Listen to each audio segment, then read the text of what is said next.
PWD के प्रमुख अभियंता ने प्रदेश के सभी मुख्य अभियंता, अधीक्षण यंत्री और कार्यपालन यंत्री को निर्देश जारी किए हैं, जिसमें तीव्र मोड़, पर्याप्त टर्निंग, मोड़ पर पर्याप्त प्रावधान, वाहनों की गति के अनुसार मोड़ से संबंधित जानकारी तत्काल उपलब्ध कराए जाने की बात कही गई है।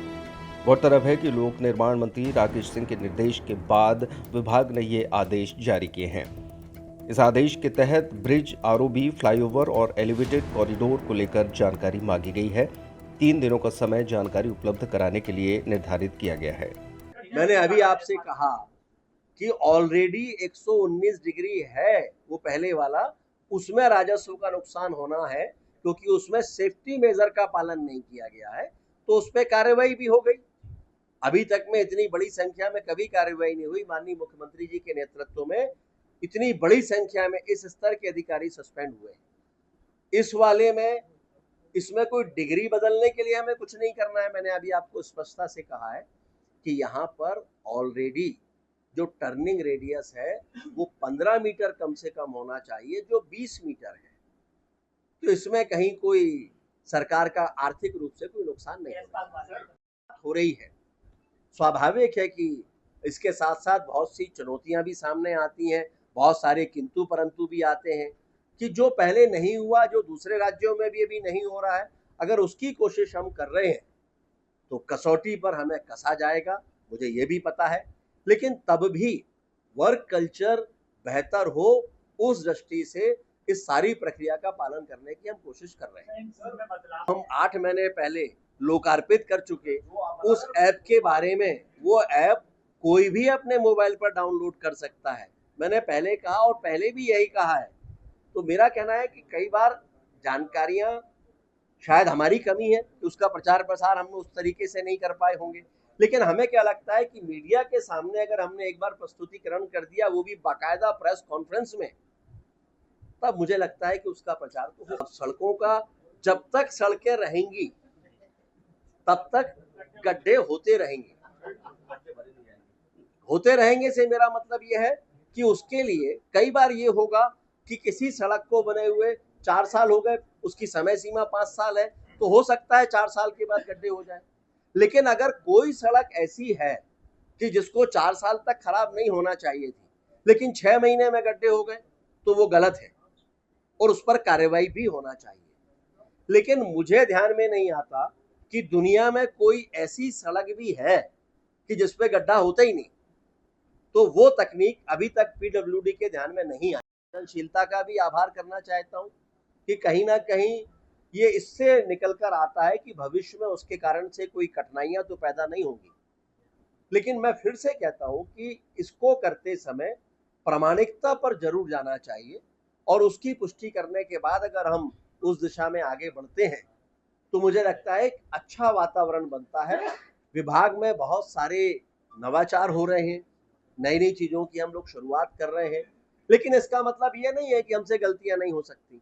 लेकिन जहां गलतियां होंगी तो माननीय मुख्यमंत्री जी के नेतृत्व में ये तय है कि वहां पर कड़ी कार्रवाई भी होगी, उनके साथ किसी तरह का कोई समझौता नहीं होगा और निर्माण कार्य गुणवत्ता पूर्वक हो, ये इस दिशा में विभाग भी आगे बढ़ रहा है। इसमें कहीं कोई त्रुटि या कमी सामने आएगी तो निश्चित रूप से कड़ी कार्रवाई। यदि कोई टेक्निकल व्यक्ति इस बारे में बातचीत करे तो मैं बेहतर तरीके से समझ पाऊंगा, समझा भी पाऊंगा। मैंने स्पष्टता के साथ कहा, पहले आपने फिर क्या कहा अभी कि पहले 90 डिग्री और अब 119 डिग्री। नहीं, वो पहले से ही 119 डिग्री है। सवाल है प्रस्तुतिकरण का। यदि प्रस्तुतिकरण में हम उसको 90 डिग्री करेंगे तो 90 डिग्री की बात आएगी, वो है ही नहीं 90 डिग्री। ऐशबाग भी 119 डिग्री है, लेकिन सेफ्टी मेजर्स का पालन वहां पर नहीं हुआ और इसीलिए कार्रवाई की गई। लेकिन यहां पर जिसको फिर हम 90 डिग्री कह रहे हैं, ये 114 डिग्री है, लेकिन 114 डिग्री में वो सारे सेफ्टी मेजर्स का पालन हो रहा है और इसीलिए मैंने कहा कि टर्निंग रेडियस वो 15 मीटर होना चाहिए, यहाँ ऑलरेडी 20 मीटर है। सुपर एलिवेशन का भी ध्यान उसमें रखा गया है, स्पीड लिमिट का भी उसमें ध्यान रखा गया है, इसलिए कोई भी ऐसी स्थिति नहीं है। इसके बावजूद भी मैंने कहा कि जितने भी निर्माणाधीन पुल हैं उन सबकी रिपोर्ट हम बुला रहे हैं और उसके साथ में एक कमेटी भी, एक्सपर्ट कमेटी भी हम गठन करेंगे ताकि भविष्य में कहीं से कोई ऐसी बात आए तो उसका हम ठीक तरीके से परीक्षण करा के आप सबके सामने उसको रख सकें। मेरा कहना यह है कि वर्षा काल में सड़कों पर गड्ढे कब नहीं हुए, जरा मुझे बताएंगे, और किस राज्य में नहीं हुए, और जिनको तकनीक की दृष्टि से सबसे बेहतर देश में आप मानते हैं, क्या वहां गड्ढे नहीं है? मैं इसीलिए कहता हूं कि नकारात्मकता का प्रचार बहुत आसान है, लेकिन चुनौतियों का सामना करते हुए जनता के अनुरूप उसको बना के रखना कठिन है।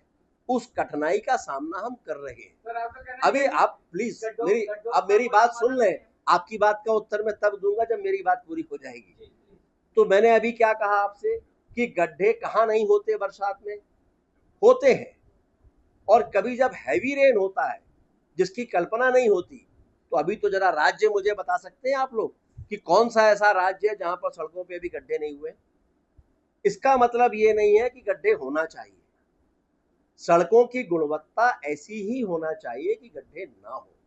लेकिन कभी हैवी रेन होता है, बारिश ज्यादा होती है, ट्रैफिक जिसका अनुमान आप लगाते हैं, जिस वजन के व्हीकल वहां से गुजरेंगे जिसका अनुमान आप लगाते हैं, कई बार उससे कहीं ज्यादा हैवी ट्रैफिक भी वहां से निकल जाता है और जिसके कारण से नुकसान होता है।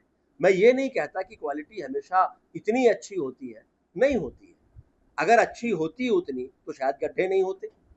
लेकिन इन्हीं चुनौतियों का सामना करने के लिए मध्य प्रदेश में ये बदलाव हम करने जा रहे हैं। उसमें औचक निरीक्षण से लेकर क्वालिटी तक शामिल है, और इसके साथ साथ समय समय पर हमारे इंजीनियर्स की ट्रेनिंग भी हो, वो अपडेट रहे तकनीक से, नए नए जो नवाचार हो रहे हैं उनसे वो अपडेट रहे। इसके लिए भी ट्रेनिंग का भी एक मॉड्यूल हम। आप जबलपुर गए हैं क्या? तो कृपया जबलपुर एक बार जाकर उस पुल को देख लेते तो आप ये बात नहीं कहते। सर, कांग्रेस ने बीच में जनता के साथ, कांग्रेस के कहने से सरकारें नहीं चलती और कांग्रेस के कहने से विकास के कार्य नहीं होते। इतने वर्षों में मध्य प्रदेश का सबसे बड़ा फ्लाईओवर वहां बन रहा है और बेहतर तकनीक के साथ बन रहा है। ऐसी तकनीक है जिस तकनीक को देखने के लिए दूसरी जगहों से लोग उसको आ रहे हैं, लेकिन हम कांग्रेस के कहने से उसका लोकार्पण समय से पहले ही कर दें। आज आपके अखबारों ने लिखा है कि 15 दिन के लिए सड़क का काम बंद, सड़क को बंद कर दिया गया। क्यों बंद किया गया है? क्योंकि उसका निर्माण कार्य चल रहा है और पूरा किए बगैर केवल हम इसलिए कि कांग्रेस ने कहा है लोकार्पण कर दें, तो कल आप फिर कटघरे में खड़ा करेंगे कि साहब काम बाकी थे और इसके लोकार्पण में जल्दबाजी कर दी गई, लाइटिंग का काम हुआ नहीं और हम उसका लोकार्पण कर दें। तो लोकार्पण निश्चित समय पर कार्य पूर्ण होने के साथ ही होगा, जिसका समय मुझे लगता है कि नजदीक आ रहा है, लेकिन उसकी तारीख तभी हम बताएंगे जब उसकी प्रक्रिया पूरी हो जाएगी। आप जो मुझसे कहलवाना चाहते हैं शायद वो मैं नहीं कह पाऊंगा। आप इस देश के एक नागरिक हैं और सजग नागरिक हैं। मीडिया के मित्र होने के नाते मैं ये मानता हूं कि आपकी भी जिम्मेदारी देश के प्रति उतनी ही है।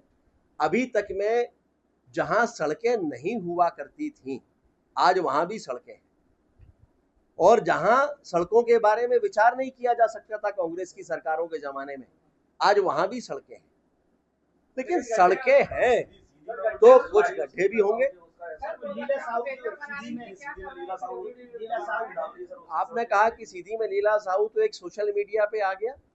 ऐसे तो ना जाने कितने लोग हैं जिनकी डिमांड है। तो आपको क्या लगता है कि पीडब्ल्यूडी का बजट इतना होता है या किसी भी विभाग के पास इतना पैसा होता है कि किसी ने एक पोस्ट किसी जगह पर डाल दी और हम सड़क बनाने के लिए डंपर लेकर वहां पर पहुंच जाएंगे, सीमेंट कंक्रीट का प्लांट लेकर हम पहुंच जाएंगे? ये संभव नहीं है। इसकी एक प्रक्रिया है। पीडब्ल्यूडी कौन सी सड़क बनाएगा, कौन सी सड़क नहीं बनाएगा, ये प्रक्रिया भी संविधान के तहत, कानून के तहत, विषयों के तहत तय हुई है। राज्यों ने उस पर भी चीजें तय करके रखी हैं कि अगर वो ग्रामीण क्षेत्र है तो कौन सड़क बनाएगा। तो ऐसे अलग अलग चीजें हैं। इसलिए मैं इससे इनकार नहीं करता कि लोगों को कठिनाइयां नहीं है, कठिनाइयां लोगों को होंगी, लेकिन तब भी विभाग की अपनी भी सीमाएं होती हैं। पहले की तुलना में अगर बजट में कमी हो तो आपका कहने का अधिकार है, बजट में भी कमी नहीं है। माननीय मुख्यमंत्री डॉक्टर मोहन यादव जी के नेतृत्व में सड़कों की लंबाइयां भी हम लगातार बढ़ाते जा रहे हैं। प्रधानमंत्री गति शक्ति के साथ उसको जोड़ रहे हैं। आने वाले समय में तो हमारी बड़ी योजनाएं हैं, उसके बारे में विस्तार से कभी चर्चा करेंगे। लेकिन अभी मेरा केवल इतना ही कहना है कि हमारी कोशिश है इन सब चीजों को बेहतर करने की, और स्वाभाविक है जितनी हम कोशिश ज्यादा करेंगे उतना ही ज्यादा हमें चुनौतियों से कसा जाएगा, चुनौतियां हमारे सामने आएंगी। और मीडिया को मैं ऐसा मानता हूं कि चूंकि लोकतंत्र का चौथा स्तंभ है, आपकी अपनी जिम्मेदारी है कि जहां समाज में कमियां दिखाई दे रही वो आप सामने लाएं। तो आप सामने लाएंगे तो हम उनको बेहतर करने की कोशिश करेंगे। खबरें जो बनती या चलती हैं उसकी प्रामाणिकता पर जरूर चर्चा और बातचीत होना चाहिए। पिछली बार भी मैंने कहा था, जिस 90 डिग्री ब्रिज की बात पूरे देश में की गई, वो 90 डिग्री था ही नहीं, वो 119 डिग्री था। और विभाग के मंत्री के द्वारा ये कहने के बावजूद भी 90 डिग्री आज तक चलता है। मैंने तब भी ये कहा था कि इसका मतलब ये नहीं है कि हम उसको सही ठहरा रहे हैं। सेफ्टी मेजर्स का पालन होना चाहिए, वो महत्वपूर्ण है, जो शायद उसमें छूट गया था और इसलिए उसमें कार्रवाई भी हुई और ऐसे निर्णय भी हुए जो अभी तक कभी नहीं हुए। लेकिन बार बार जब कोई एक इस तरह की चीज बन जाती है तो इनकी पुनरावृत्ति के लिए भ्रामक चीजें वातावरण में आती हैं। अभी इंदौर में एक 90 डिग्री की बात आ गई, दरअसल में वो भी 90 डिग्री नहीं है, वो 114 डिग्री है। लेकिन सवाल 90 डिग्री और 114 डिग्री का है ही नहीं। प्रदेश में, देश में 90 डिग्री की सड़कें भी मिलेंगी और पुल भी मिलेंगे। बहुत बार जगह ही उपलब्ध नहीं होती है, तो आपको जो उपलब्ध जगह है उसी जगह में उसको बनाना पड़ता है। महत्वपूर्ण है टर्निंग रेडियस, कि जहां पर मोड़ आ रहा है वहां टर्निंग रेडियस क्या है। टर्निंग रेडियस को लेकर जो मापदंड है वो कम से कम 15 मीटर है, कि इससे कम नहीं हो सकता। जिस पुल की आज बात हो रही है उसमें ऑलरेडी 20 मीटर टर्निंग रेडियस है। और जहां पर भी कोई कर्व होता है तो सुपर एलिवेशन उसको कहते हैं, वो सुपर एलिवेशन वहां पर है या नहीं, ये महत्वपूर्ण है। वो भी जिसके कारण से वाहनों को काटने में आसानी होता है। तीसरी बात है कि जब कोई भी ड्राइंग डिजाइन इस तरह की तय होती है तो उसमें स्पीड लिमिट की बात होती है, और वो बात आती है कि कम से कम 20 किलोमीटर की स्पीड पे वाहन वहां पर गुजरना चाहिए। वो 20 किलोमीटर की स्पीड भी यहाँ पर आ रही है।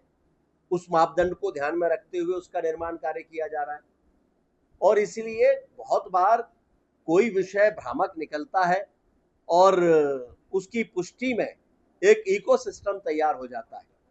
तो मेरा केवल इतना ही आग्रह है, मैं ये कभी नहीं कहता कि सारी चीजें एकदम ही ठीक चल रही हैं या गलती नहीं हो सकती, गलती हो भी सकती है। लेकिन जिस विषय को लेकर अभी किया जा रहा है, हमारे पास में चीफ इंजीनियर भी आके बैठे हैं इंदौर से, ये भी इन्होंने परीक्षण किया पूरा। चीफ इंजीनियर ब्रिज जो हमारे मध्य प्रदेश के हैं, वर्मा जी, वो भी बैठे हैं, वहाँ के एग्जीक्यूटिव इंजीनियर भी आकर बैठी हुई हैं। तो बहुत बार जो प्रस्तुतिकरण है और प्रामाणिकता है, दोनों में फर्क होता है। तो मैंने वस्तु स्थिति आपके सामने रखी है कि 90 डिग्री नहीं है, 114 डिग्री है। लेकिन महत्वपूर्ण ये नहीं है, महत्वपूर्ण है कि वहां पर रेडियस कितना है। तो रेडियस 20 मीटर का ऑलरेडी है, टर्निंग रेडियस, जो ऐसे किसी भी स्थान पर होना चाहिए, तो वो है।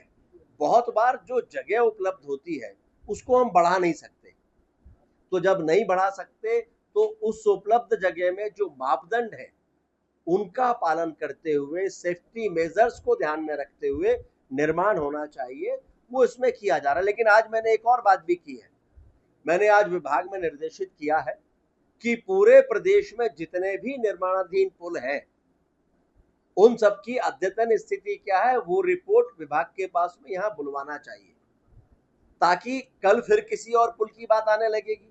और होता ही है, किसी ड्रोन से या किसी स्थान से एक फोटो ले ली जाती है और कभी उसको जेड के शेप का, वो जेड आकार का है भी नहीं, उसमें 3 जगह अलग अलग उसके लेग्स उतर रहे हैं। उसकी भी अभी मैप है, वो भी आप देख सकते हैं। लेकिन फिर भी मैंने कहा है कि इन सबको ध्यान में रखते हुए एक रिपोर्ट मध्य प्रदेश के पूरे निर्माणाधीन पुलों की हम बुलाएंगे और उसके साथ साथ एक कमेटी भी हम गठन करने जा रहे हैं जिसमें एक्सपर्ट्स होंगे कि कहीं कोई इस तरह की बात आए और कहीं कोई संदेह है तो उन एक्सपर्ट्स के माध्यम से हम उसका निराकरण कर सकें और लोगों को भी मीडिया के माध्यम से संदेश हम पहुंचा सकें। गलती या कमी होगी तो पब्लिक डोमेन में भी आएगी, और अगर सामान्य रूप से ये रिपोर्ट आती है कि जितने भी निर्माणाधीन पुल हैं उनको लेकर चिंता की कोई बात नहीं है तो वो हम सामने रखेंगे। दूसरा, अभी हर महीने में 2 बार जिसके बारे में मीडिया में चर्चा नहीं आ पाती है, हर महीने में 2 बार लोक निर्माण विभाग देश में अकेला विभाग है जहां 5 तारीख और 20 तारीख को औचक निरीक्षण होता है और निरीक्षण करने वाले चीफ इंजीनियर स्तर के अधिकारी हैं जो जाते हैं और उनको भी पहले से ये पता नहीं होता है कि उनको कहाँ निरीक्षण के लिए जाना है। 5 तारीख को जाना है तो 3 तारीख को सॉफ्टवेयर के माध्यम से जानकारी निकल कर आती है कि फलाने चीफ इंजीनियर को फलानी जगह जाना जो उसके जोन के बाहर का हिस्सा होता है। हो सकता है इंदौर वाले को जबलपुर जाना पड़े, हो सकता है जबलपुर वाले को रीवा जाना पड़े, तो वो जोन के बाहर जाते हैं और फिर एक दिन पहले दूसरे सॉफ्टवेयर के माध्यम से उनको ये बताया जाता है कि कौन से 5 कामों का निरीक्षण उनको करना है, वो भी उनको पहले से पता नहीं होता। और फिर उन 5 कामों का निरीक्षण करने के बाद उनको अपनी रिपोर्ट देना होती है। फिर अगले दिन एक वीडियो कॉन्फ्रेंस होती है जिसमें सारे लोग जुड़ते हैं और अपनी रिपोर्ट जो उन्होंने विभाग को भेजी होती है उस पर चर्चा करते हैं।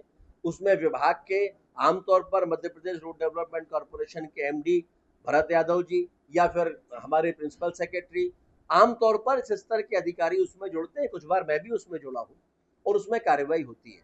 पिछले दिनों जितने भी इंजीनियर्स पर सस्पेंशन की कार्रवाई हुई या कॉन्ट्रैक्टर्स को ब्लैकलिस्टेड किया गया, वो भी इसी कार्रवाई का परिणाम है। तो इतनी बारिश में भी ये प्रक्रिया अभी चल रही है और आने वाले समय में भी चलेगी, और इसीलिए इनकी गुणवत्ता बेहतर हो तो ये भी तय किया है, जो आप सबके ध्यान में आ ही गया होगा, कि अब हम बिटुमिन भी यानी डामर ये अब स्थानीय तौर पर लोकल नहीं खरीदा जा सकेगा। ये केवल Indian oil corporation, Bharat petroleum या हिंदुस्तान पेट्रोलियम से ही खरीदा जाएगा। हमने उसको अपनी कंडीशंस में डाल दिया है और वहां से भी जब बिटुमिन निकलेगा तो एक डिजिटल लॉक के साथ निकलेगा और जिस सब इंजीनियर के कार्य क्षेत्र में वो जा रहा है उनके मोबाइल पर एक ओटीपी आएगा और जब वो ओटीपी डालेंगे तब वो डिजिटल लॉक खुलेगा और तब वो बिटुमिन अनलोड किया जा सकेगा। ये सारी कवायद इसलिए है कि अन्य राज्यों में जिनके बारे में हम ये मानते हैं कि बेहतर तकनीक के साथ काम होता है, जब वहां डामर या बिटुमिन की सड़कें 5 साल 6 साल चल सकती हैं तो हमारे राज्य में क्यों नहीं चलना चाहिए। और इसीलिए मैंने इस मामले में ये चुनौतियां हैं आमतौर पर, और इन चुनौतियों पर मीडिया के सामने आकर कोई बात नहीं करता। लेकिन मुझे लगता है कि जब तक इन चुनौतियों का हम सामना नहीं करेंगे, हम वर्क कल्चर में माननीय मुख्यमंत्री जी के नेतृत्व में जो हम लोगों ने तय किया है सकारात्मक परिवर्तन का, वो शायद नहीं ला पाएंगे। और इसीलिए हम इन चुनौतियों को स्वीकार भी करते हैं। जब लोकपथ ऐप हमने सामने रखा था तो उस समय लोकपथ ऐप नई चीज थी। 5 महीने के अंदर अंदर ही उस पर कौन बनेगा करोड़पति में उस पर सवाल आया। वो दिखाता है कि उस लोकपथ की ऐप की लोकप्रियता कितनी बड़ी थी उसमें। लेकिन मेरा मानना है कि केवल ऐप हमने लगा दिया या ऐप हमने कोई लोगों ने डाउनलोड कर लिया उससे निराकरण हो गया, ऐसा नहीं है। लेकिन उसमें भी कठिनाई ये है कि अब किसी ने किसी सड़क की शिकायत डाल दी और वो सड़क पीडब्ल्यूडी की है ही नहीं, तो नेगेटिव मार्किंग होती रहती है कि साहब उसकी शिकायत है, उसका निराकरण ही नहीं हुआ। तो अब हमने ये कहा है कि अब उसकी मॉनिटरिंग भी बेहतर तरीके से होगी कि अगर वो सड़क लोक निर्माण विभाग की नहीं है तो संबंधित व्यक्ति के पास संदेश जाएगा कि आपने जो शिकायत की है वो लोक निर्माण विभाग की नहीं है, ताकि उस व्यक्ति को भी संतोष हो सके और दिखने में जो रिपोर्टिंग होती है नेगेटिव होती है वो कम से कम ना हो। तो इस दृष्टि से इसमें बहुत सारे परिवर्तन आने वाले समय में हम लोग करने जा रहे हैं। हर 1 किलोमीटर पर सड़कों के किनारे रिचार्ज बोर बनाने का निर्णय हो गया है। कहीं 1 किलोमीटर पर जगह नहीं होगी तो 2 किलोमीटर पे बनाएंगे, 2 किलोमीटर पर नहीं होगा तो 3 किलोमीटर में हम 3 बनाएंगे। लेकिन रिचार्ज बोर बनाएंगे इसलिए बनाएंगे ताकि ये जो बारिश का पानी है ये बहकर यूं ही ना निकले, ये हर सड़क के किनारे उस रिचार्ज बोर के माध्यम से जमीन के नीचे तक पहुंचे और हमारा जो ग्राउंड वाटर है उसके सरफेस को ये ठीक कर सके। उसके साथ लोक कल्याण सरोवर की हमने बात की है कि अभी तक सड़कों के निर्माण में मिट्टी कहीं से भी निकाल कर लगा दी जाती थी, लेकिन ये तय किया है कि अब जहां पर भी मिट्टी निकालना होगी तो उसके लिए बाकायदा स्थान सुनिश्चित होगा और वहां से भले ही एक छोटा तालाब क्यों ना बने, लेकिन एक छोटा तालाब या अगर मिट्टी अधिक निकलना है तो बड़ा तालाब बनाना ही पड़ेगा और उस पर एक बोर्ड लगेगा जिस पे बाकायदा लोक कल्याण सरोवर लिखा होगा और उस तालाब की अगर पानी भर गया तो उसमें गहराई का भी उल्लेख होना चाहिए। और अभी 500 तालाबों का निर्णय का लक्ष्य हमने रखा था, वो लगभग हमें लगता है उसके आसपास पहुंच गए, लेकिन केवल उसका लक्ष्य भर नहीं रखा है, उसको भी तय किया है कि सारे चीफ इंजीनियर्स 10-10 लोक कल्याण सरोवर के निरीक्षण के लिए जाएंगे और मैं स्वयं 20 स्थानों पर जाऊंगा और मैं भी खुद तय नहीं करूंगा कि मुझे कहां जाना है, ये भी रैंडमली सॉफ्टवेयर के माध्यम से निकलेगा कि चीफ इंजीनियर कहां पर जाएंगे और मंत्री कहां जाएगा, ये भी वो सॉफ्टवेयर निकालकर हमको बताएगा। और स्वाभाविक है कि मध्य प्रदेश में जहां जाएंगे तो उस जिले में उस स्थान पर आप लोगों से भी सामना होगा ही और आप लोगों के साथ ही उसका निरीक्षण करेंगे। को लेकर जो कुछ हम कर रहे हैं प्रयास वही हो सकते हैं। अभी ऐसी कोई तकनीक नहीं आई है जिसके आधार पर हम ये कह सकें कि हम ऐसी सड़क बनाएंगे जिस सड़क पर कभी गड्ढा होगा ही नहीं। मुझे लगता है कि प्रश्नों का दोहराव हो रहा है। दोहराव है। मैंने अभी कहा था कि जो सड़कें उनकी समयावधि के पहले खराब हुई है उनका मरम्मत भी हम करेंगे, आवश्यक कार्रवाई भी हम करेंगे, लेकिन कई बार जो सड़कें ऐसी बनती है कि जिन्हें तात्कालिक रूप से बनाना हो, तुरंत बनाना हो, तो बहुत बार वो लंबे समय के लिए तैयार नहीं होगा। तो हमें देखना पड़ेगा कि वो किस श्रेणी की सड़क है। कोशिश हमारी ये है कि सड़कें खराब ना हो।